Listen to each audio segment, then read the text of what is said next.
I used to think silence meant peace. That a quiet home, a predictable routine, and the way my wife Kayla hummed while cooking meant everything was okay. I was wrong.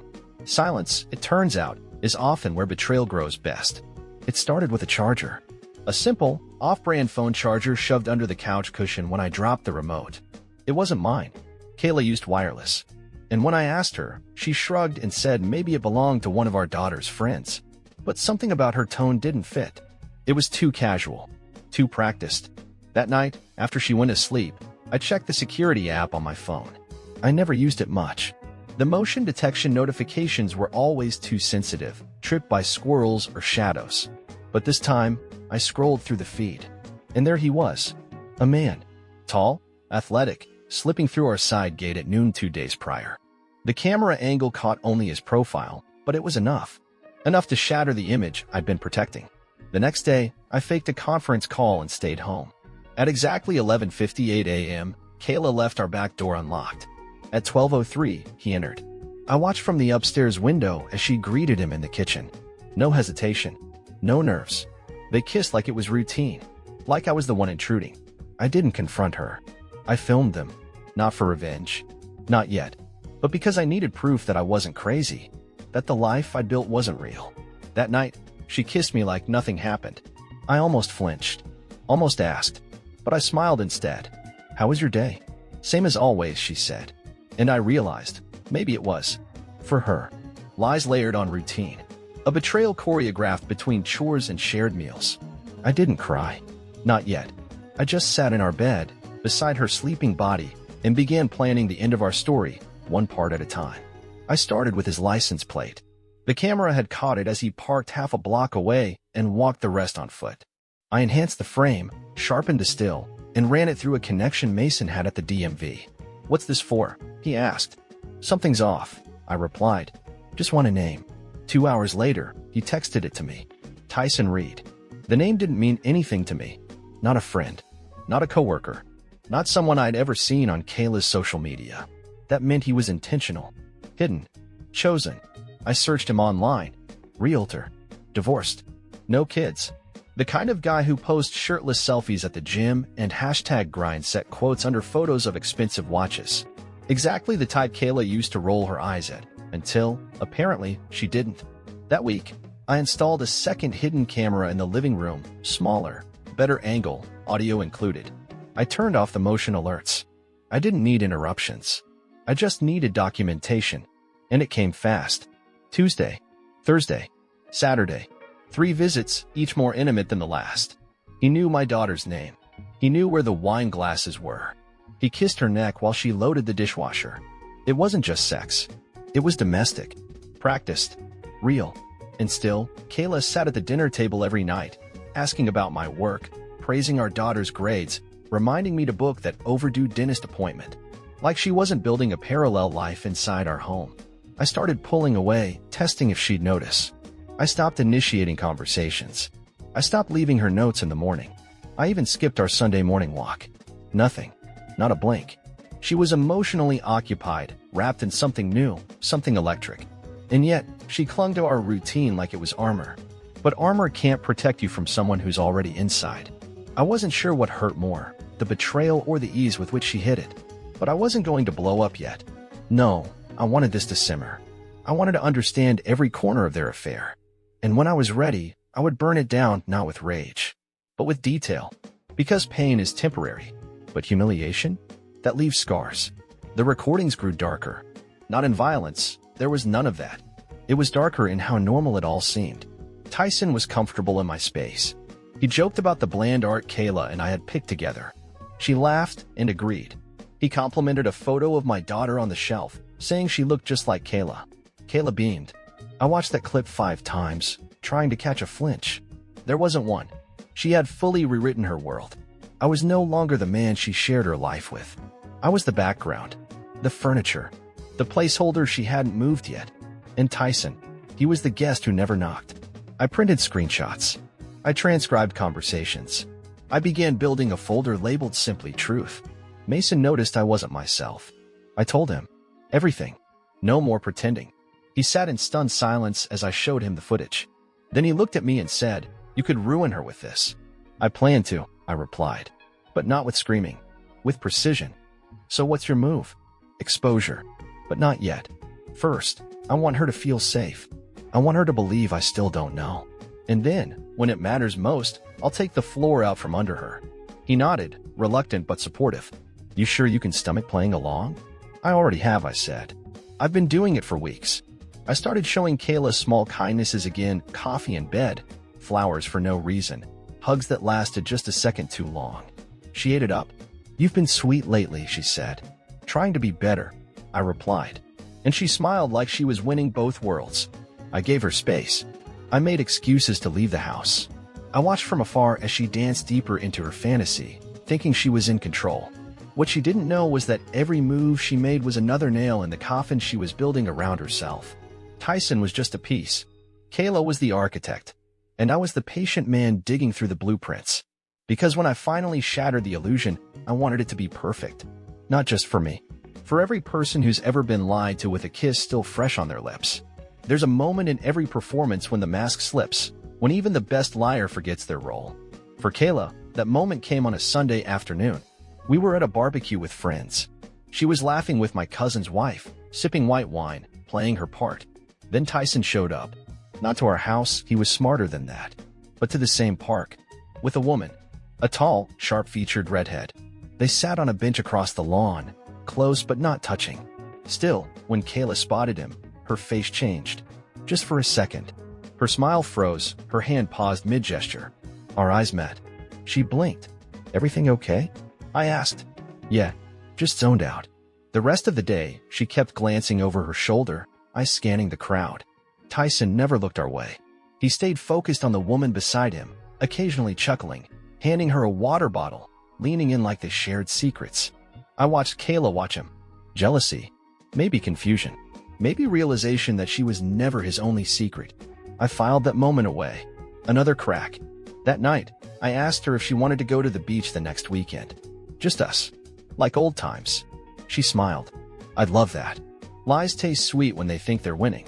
I started gathering financial records, account access, insurance policies, passwords. Not to drain her. Not to leave her broke. Just to ensure when the floor collapsed, I had the footing. Meanwhile, I reached out to someone unexpected, Tyson's ex-wife. I found her through an old Facebook connection. Her name was Brielle, and she was surprisingly quick to respond once I told her I had information about Tyson she'd want to know. We met at a coffee shop. I came with a binder. She came with her own. Turns out, Tyson's betrayals weren't new. She'd suspected affairs, manipulation, and hidden accounts. She just never had proof. Until now. We talked for over 2 hours. By the end, she leaned back and said, You're not doing this for justice. You're doing it for precision. You're right, I said. But you'll get justice too, if you want it. Oh, I do, she replied. And just like that, I had a partner. Not in crime. In clarity. Because if you want to bring liars down, it helps to work with someone who's already survived the fire. And together, we were going to burn it all down, calmly, deliberately, beautifully. Kayla never suspected a thing.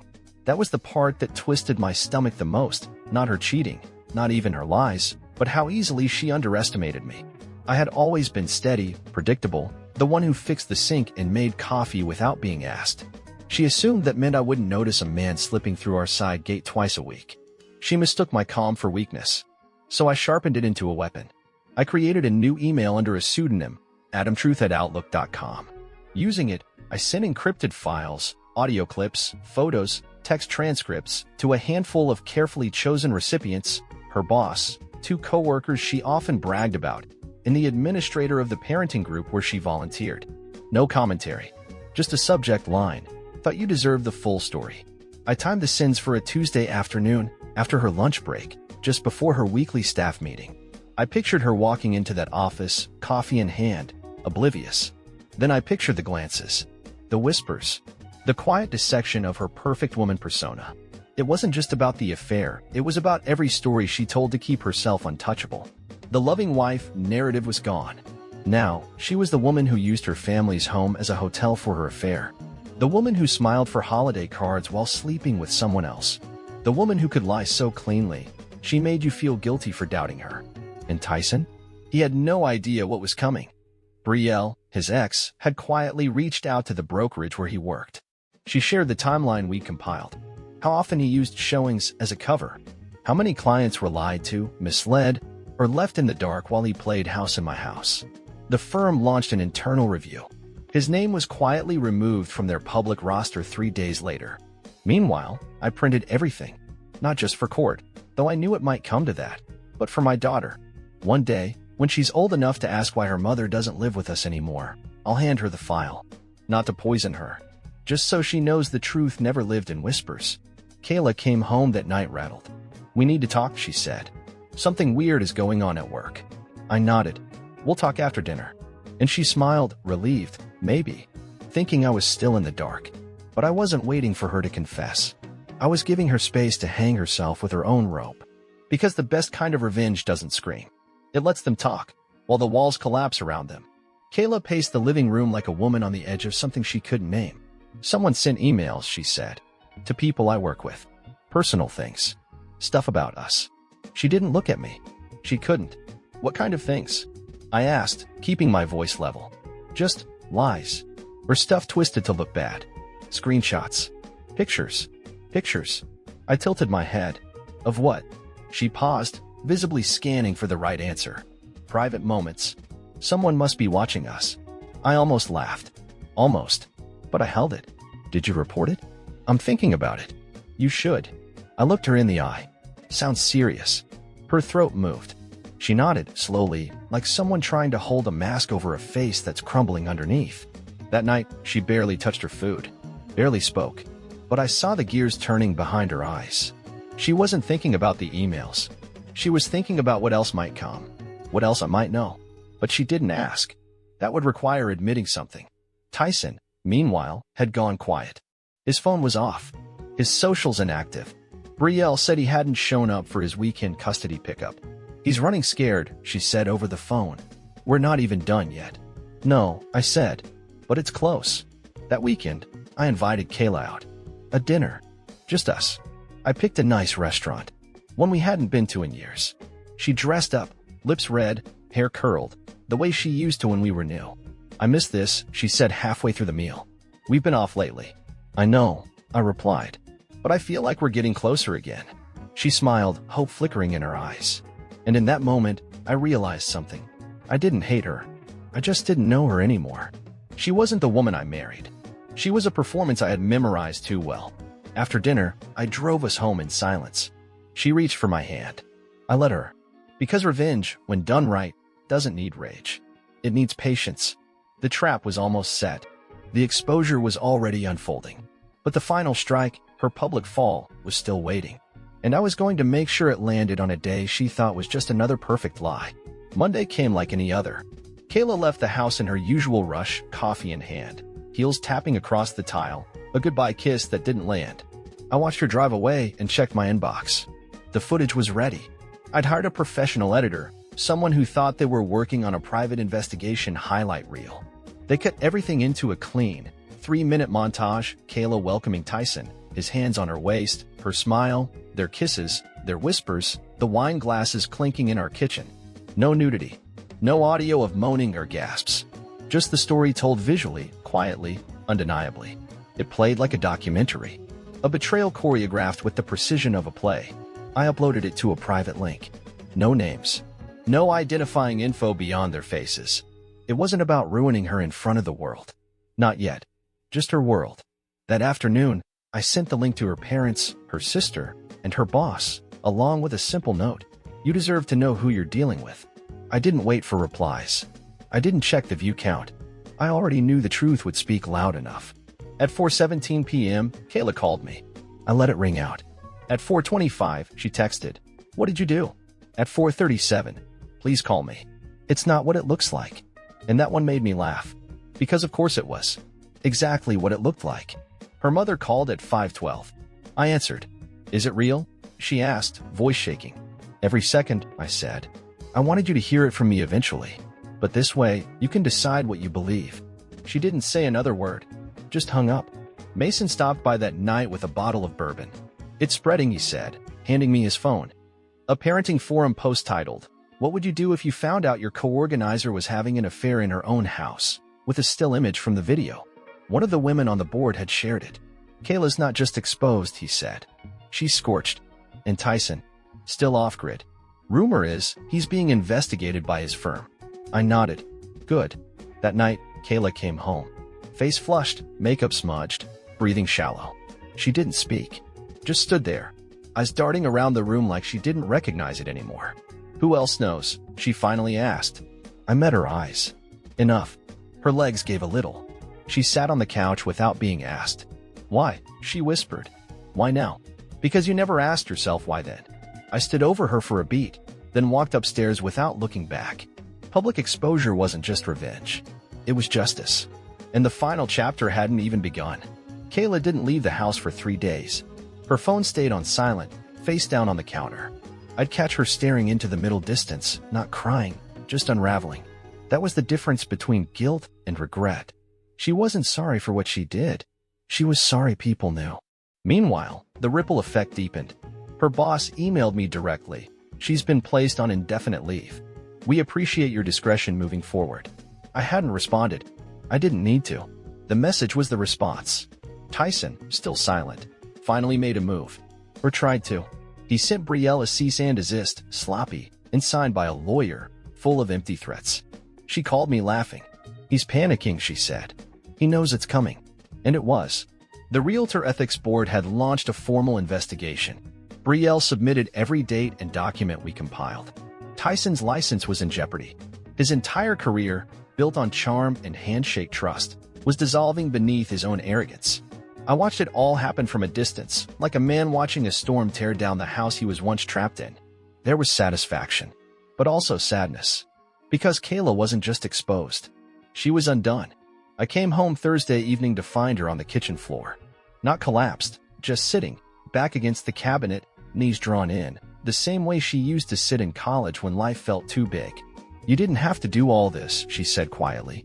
"No," I replied, "but you left me with nothing else. I didn't mean for it to get this far. It got this far because you made it easy. I just stopped protecting you from yourself." She looked up at me, eyes hollow. "What happens now?" "Now," I said, stepping past her. "Now you get to live with it." "You're leaving me?" "I left the second you invited him through that door." I didn't shout. I didn't slam anything. I just walked into the other room and let the silence say the rest. That night, I slept in the guest bedroom, locked the door, set a new alarm code. In the morning, she was gone. No note, no call, just a half-packed suitcase missing from the closet and a toothbrush gone from the counter. She was running, maybe hoping to escape the fallout. But it was too late. The world already knew. The lies had already burned. And what was left now was the setup for the final act. The real revenge. The kind you don't see until it's already taken everything you value most. She texted from a hotel number 2 towns over. "I need space. Please don't do anything else." I didn't reply. Space was the one thing I had plenty of. And I wasn't going to do anything else, yet. Not until every last piece was in place. I met with a lawyer. Not for divorce. Not yet. This meeting was about options. Legal exposure. Asset protection. Timing. I wanted to make sure that when I finally ended this, it wouldn't just break her reputation, it would leave her scrambling.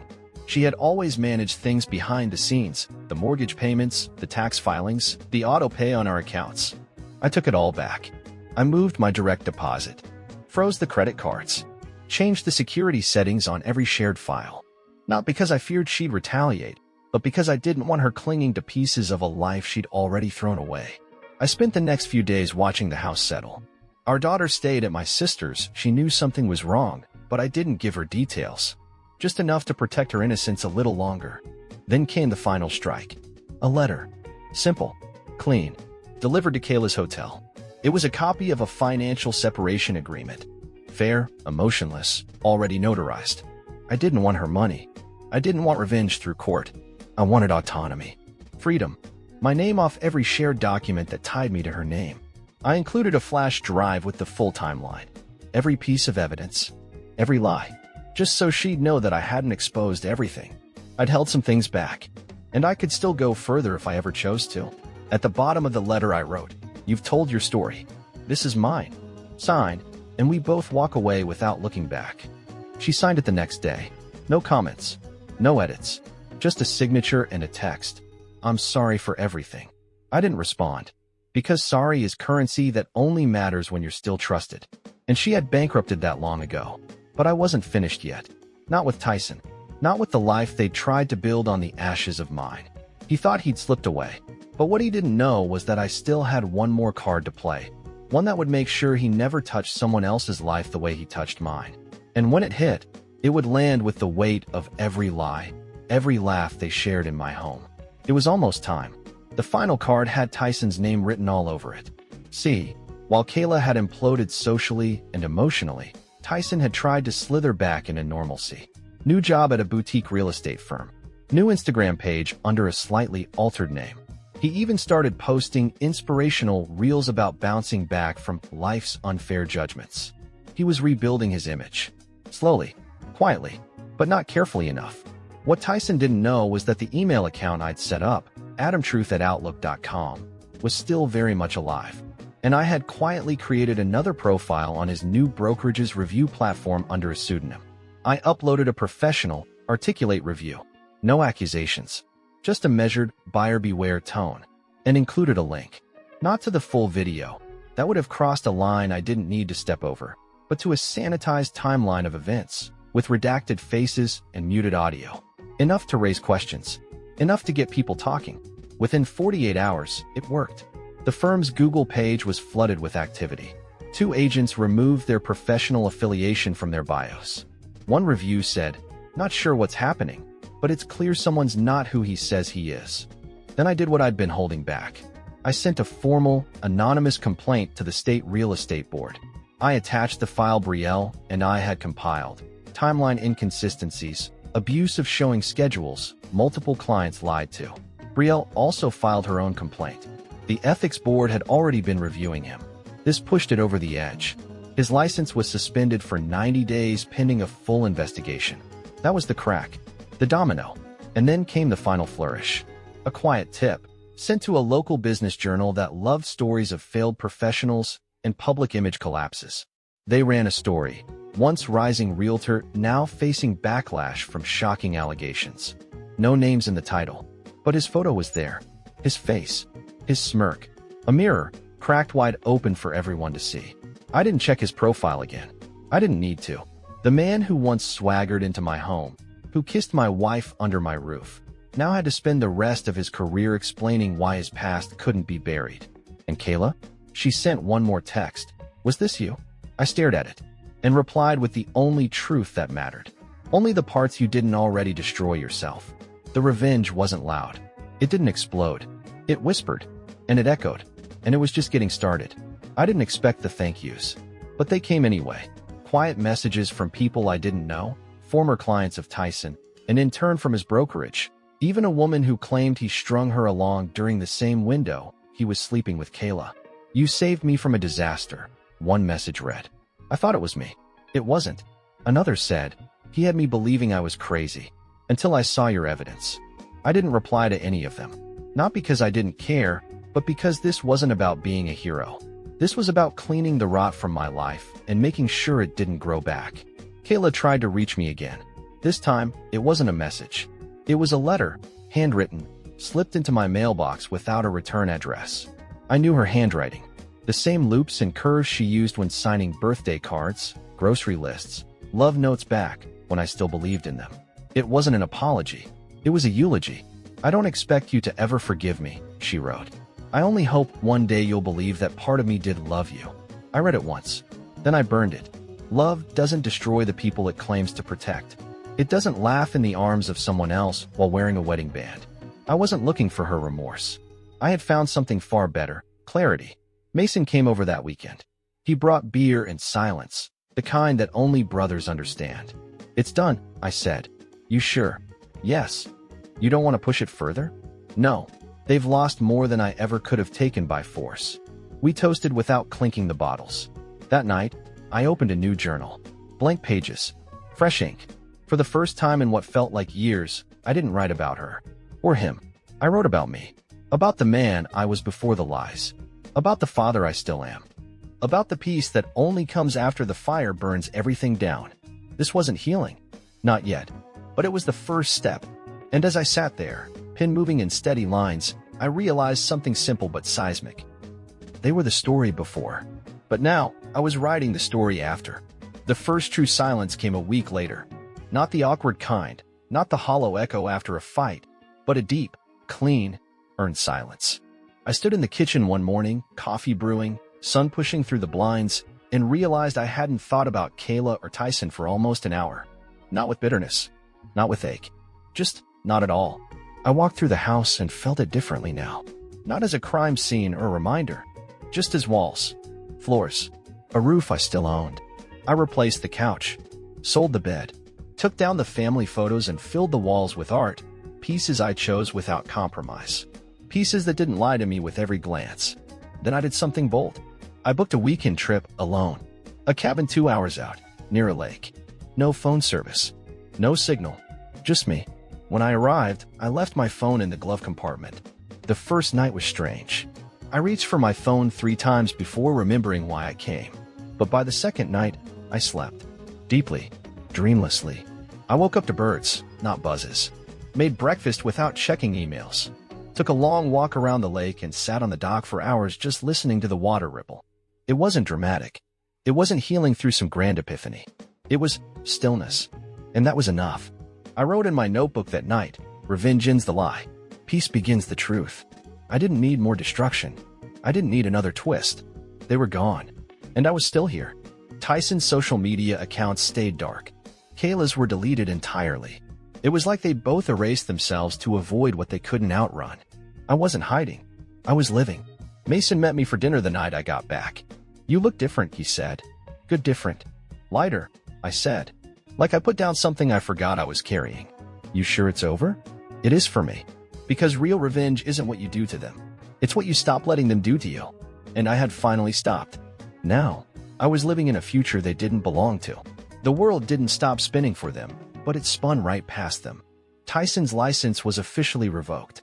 The review board posted their final decision online: breach of ethical conduct, misrepresentation of availability, violation of client trust. His name was no longer listed anywhere. No appeal, no ceremony, just a quiet erasure. A few months ago, that would have thrilled me. Now, it just felt like punctuation. Kayla's silence held steady. No more texts. No more letters. I heard from Mason that she moved in with a friend across state lines. Someone she used to vent about. The irony wasn't lost on me. A woman she once called too dramatic now took her in. People always run to chaos when theirs becomes unbearable. I started working on a side project, a blog. Anonymous, honest, raw. I called it Ashes and Edges. It wasn't about her. It was about the journey back. Back from betrayal. Back from numbness. The first post? What to do when love becomes a weapon. It blew up faster than I expected. Comments. Shares. Messages from strangers saying, "Thank you for putting words to something I couldn't explain." One message stood out. "I read your piece 3 times. My husband cheated 2 years ago. I thought I was healed, but now I understand I was just pretending. You helped me take the mask off." That hit me hard. Because I knew that feeling, the performance of being okay when your chest was still splintered from lies. I didn't respond to many messages, but I replied to hers. Just 4 words: "You're not alone anymore." I realized, in that moment, my pain had become something useful, something shared. I wasn't just surviving. I was helping others walk through their own fires. That's what Kayla and Tyson never understood. They thought they could control the damage, hide it, move on from it. But when you betray someone who knows how to turn pain into purpose, you don't just lose them. You create the one story you can never outshine. And I had just started telling mine. I knew the final exposure had to be public, not just whispers, not quiet consequences. A public unmasking. And it had to come from them, not me. That was the brilliance. Kayla had slowly tried to resurface. A new Instagram under her maiden name. A few motivational posts, quotes about growth and resilience. A new profile picture with a carefully curated smile. I watched silently, let her gather followers, build a false narrative of rebirth. Then I made the call. Not to a tabloid, not to a social media watchdog, to a friend of mine, a documentary producer. She specialized in micro-stories of betrayal, loss, identity. We met for lunch. I laid it all out. Not gossip. Documentation. She was stunned. "Do you want revenge?" she asked. "I already had that," I said. "I want accountability." I gave her the material. She did the rest. Within a month, a mini-doc dropped online titled, Behind the Smile, When the Perfect Wife Wasn't. It didn't name Kayla outright, but it didn't need to. Faces were blurred, but voices were real. The story was structured from a narrator's point of view. Mine, told anonymously, raw, emotional. It didn't shame. It exposed. With elegance. The internet did the rest. People connected the dots. A few of her former co-workers recognized the voice. The parenting group thread exploded with speculation. Her new social media profile disappeared within hours. Mason sent me a screenshot from a Facebook group. Wait, is this who I think it is? I didn't comment. I didn't need to. Kayla had tried to curate her rebirth. She forgot to unwrite the truth. Tyson wasn't spared either. One of his old clients, who had always suspected he was distracted, reshared the documentary with the caption, "Pretty sure this is the clown who forgot to show up for my open house." The story wasn't trending. It wasn't explosive, but it was out there, unfiltered, permanent, and I never attached my name to it. Because it wasn't about credit. It was about truth. I went for a run that night. Through the city streets, past the places that used to remind me of them. Now they were just places again. The world had seen them, and I had finally vanished from their shadows. Only one thing remained, the final act.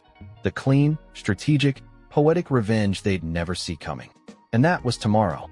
Revenge, the kind that leaves an imprint, doesn't explode, it echoes. I waited until the noise around the documentary settled. Until Kayla and Tyson convinced themselves the worst was over. Until they believed they could blend back into the crowd.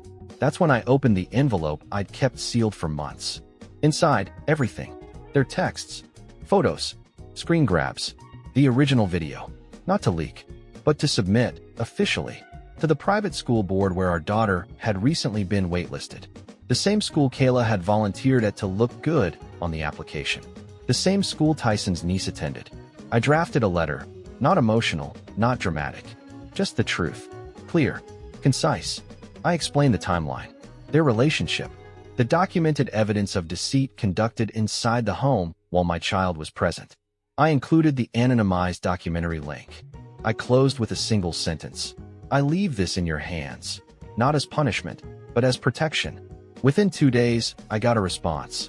We appreciate your honesty. We have rescinded all current associations tied to Ms. Kayla Harrow and Mr. Tyson Reed. Kayla's volunteer profile was taken down. Tyson's family connection quietly dissolved. But that was only one piece.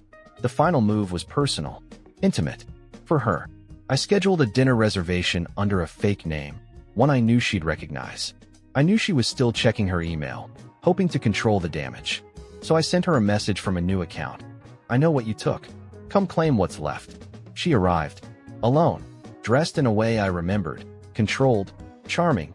Sure of herself. I waited until she was seated. Until she ordered a glass of wine. Then I called the restaurant and canceled the second seat. Paid the tab. And left a sealed envelope with the hostess. Inside was a single photo. Her and Tyson in my kitchen. Time-stamped. Circled. And beneath it, handwritten in ink. I forgive you. But this is the last time you ever waste my time. The staff delivered it to her after I was long gone. Mason texted me an hour later. She stormed out. Shattered. Alone. Perfect, I replied.